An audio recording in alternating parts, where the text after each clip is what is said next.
தசையை ஒரு கிரகம் நடத்துங்க, புத்தியை ஒரு கிரகம் நடத்தும். இந்த 2 கிரகங்களில் எந்த கிரகம் வலிமையாக இருக்கோ அந்த கிரகம் ஜாதகருக்கு சாதகமாக இருந்துருச்சுன்னா ஜாதகருக்கு எந்த பிரச்சனையும் இல்லாமல் அந்த டைம் கடந்து போயிடும்.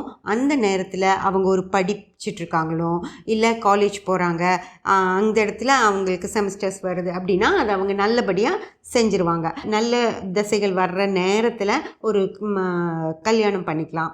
அதாவது திருமணத்துக்கான ஏற்பாடுகளை அந்த நல்ல தசா புத்திகள் நடக்கிற நேரத்தில் செஞ்சுக்கலாம். அந்த மாதிரி மதி இந்த மாதிரி தான் ஹெல்ப் பண்ணுங்க. அதாவது விதியை வெல்ல முடியாது, விதி நமக்கு ஒன்று விதிக்கப்பட்டுருச்சு, அந்த விதியை நம்மளால் வெல்லவே முடியாது. ஆனால் கடவுள் நம்மளுக்கு ஒரு ஹோப் கொடுக்குறாரு. அதாவது இந்த தசைகளை இப்படி கொடுக்குறேன், இந்த நேரத்தில் உனக்கு நல்லது செய்யக்கூடிய கிரகங்கள் நடக்கிற நேரத்தில் நீ நல்லதாக அதை பார்த்து கவனமாக செஞ்சு தப்பிச்சுக்கோ